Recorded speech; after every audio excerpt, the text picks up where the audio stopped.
Pengolahan bahan pangan hasil samping sayuran menjadi produk pangan.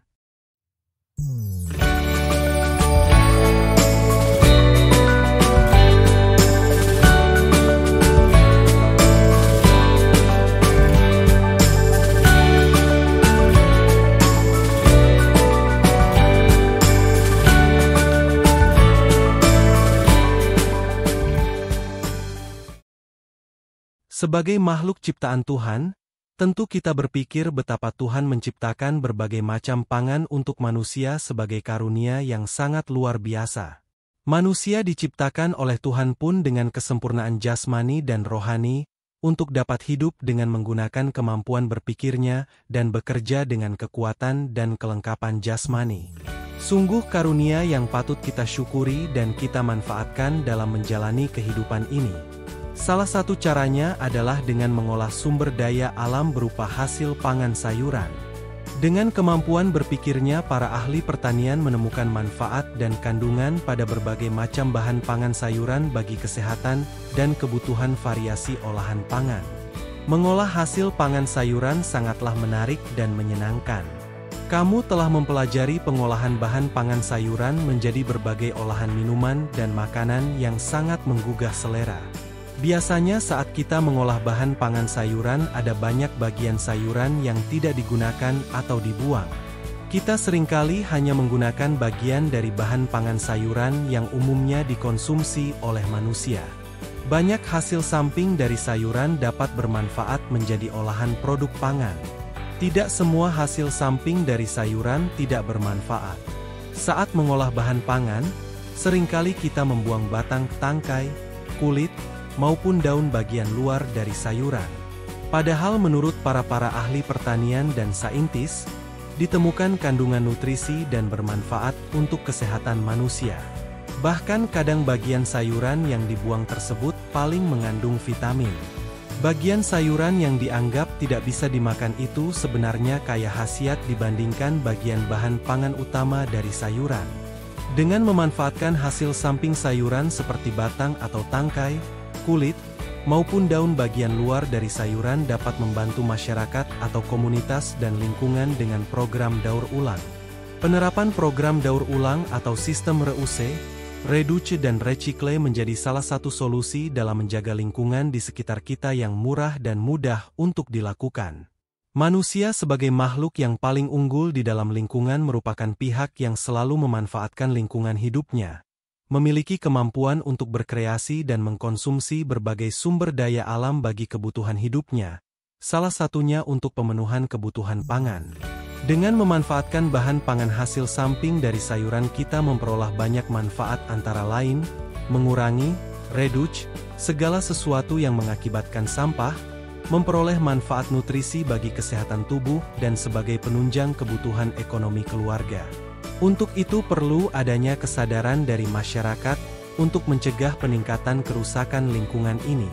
Oleh karena itu, cobalah untuk memanfaatkan hasil samping sayuran sebagai bahan pangan yang dimanfaatkan sebagai bagian olahan produk pangan. A. Pengertian bahan pangan hasil samping sayuran. Pengertian dari bahan pangan hasil samping sayuran tidak berbeda jauh dengan pengertian dari hasil samping buah. Hasil utama dari tanaman sayuran yaitu daun, bunga, buah, akar, batang maupun umbi dikategorikan sebagai bahan pangan utama. Namun kulit dari sayuran seperti kentang dan wortel, ataupun daun yang membungkus brokoli dikategorikan sebagai bahan pangan hasil samping dari sayuran. Dengan demikian, pengertian dari bahan pangan hasil samping sayuran adalah bahan samping atau bagian lain yang dihasilkan dari tanaman sayuran, selain daripada bahan pangan utama sayuran, yang masih bisa dimanfaatkan. Hasil samping dari sayuran dapat dimanfaatkan sebagai olahan pangan yang dapat dikonsumsi oleh manusia, dan ada juga yang dikonsumsi oleh hewan. Dalam bab ini hanya akan diuraikan mengenai hasil samping sayuran yang diolah menjadi produk pangan sehingga dapat dikonsumsi manusia, dan bermanfaat bagi kesehatan tubuh manusia.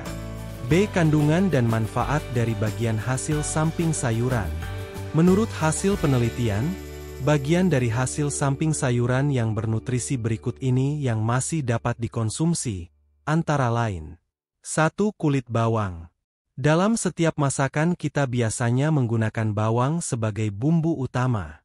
Tanpa bawang, rasa makanan menjadi kurang nikmat. Kulit bawang merupakan hasil samping dari sayuran umbi lapis di antaranya kulit bawang merah, kulit bawang putih dan kulit bawang bombay. Kulit bawang mengandung quercetin, yakni sebuah senyawa yang dapat membantu menurunkan tekanan darah dan mendukung sistem kekebalan tubuh atau antioksidan yang sangat tinggi. Di samping itu, quercetin juga dapat mengurangi peradangan, melawan alergi dan dapat mencegah penyakit jantung koroner. Antioksidan dalam kulit bawang akan larut ke dalam makanan dan membuat mie lebih sehat. Apabila kita tidak suka memakan kulit bawang, maka kulit bawang tersebut dapat diambil pada saat makanan hendak disajikan. 2 batang dan daun brokoli. Sayur brokoli yang biasa dikonsumi adalah bunganya. Oleh karena itu, batang dan daun bunga brokoli dikatakan sebagai hasil samping sayur brokoli. Batang brokoli masih dapat dimakan dengan mengupas sedikit bagian yang keras dari batangnya. Demikian juga dengan daun yang menyelimuti bunga brokoli sangat nikmat jika dimasak sop seperti kubis atau dibuat jus sayuran. Sedangkan batangnya bisa diolah sebagai acar atau ditumis. Nutrisi tidak hanya terkandung pada bunga brokoli, tetapi batang dan daun yang menyelimuti bunga brokoli mengandung banyak nutrisi.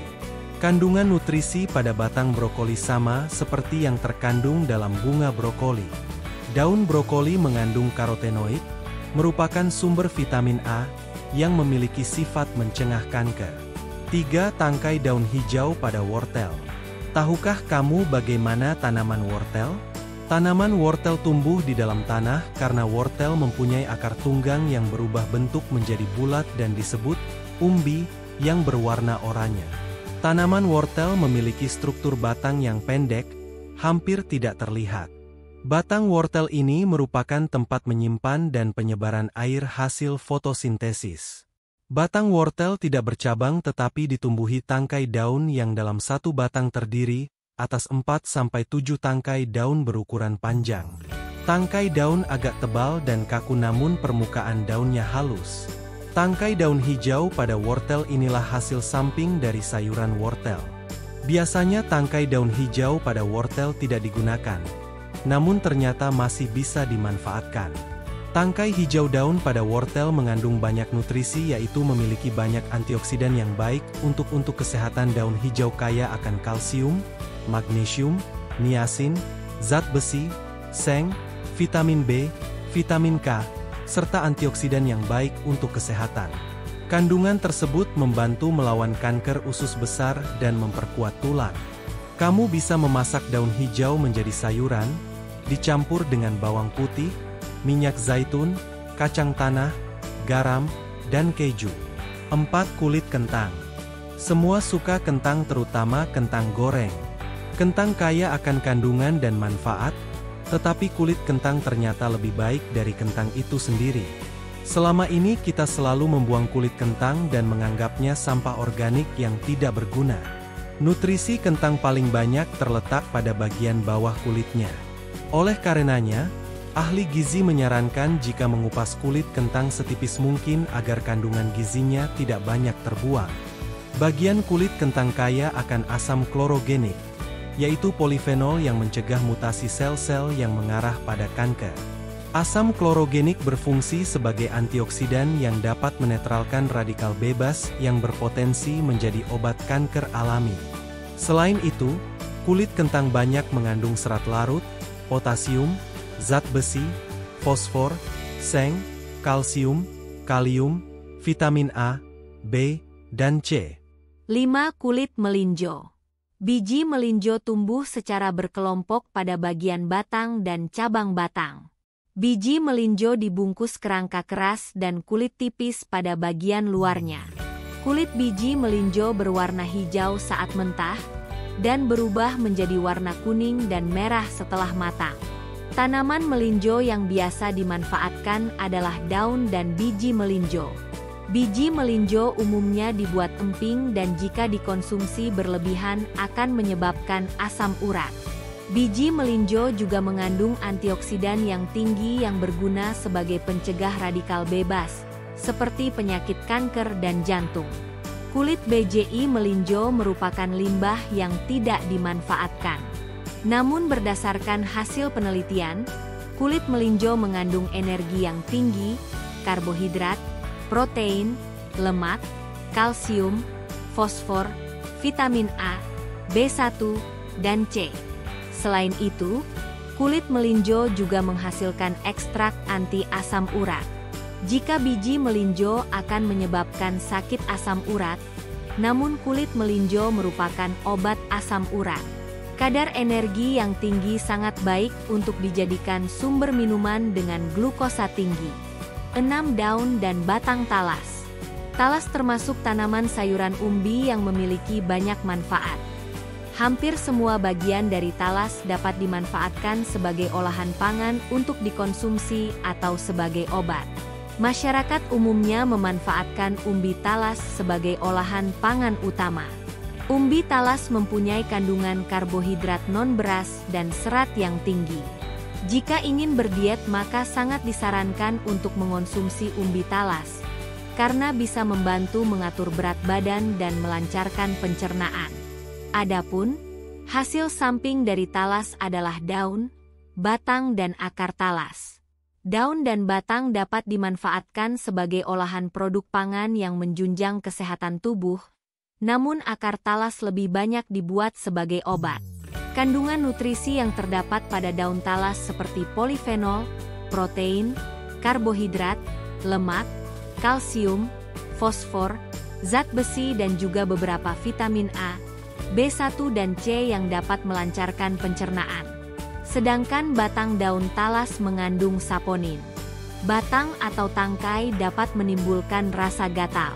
Untuk menghilangkan rasa gatal tersebut, kupas kulit batang talas hingga bersih dan potong-potong dengan ukuran sedang, lalu rebus dalam air mendidih hingga masak, kemudian tiriskan.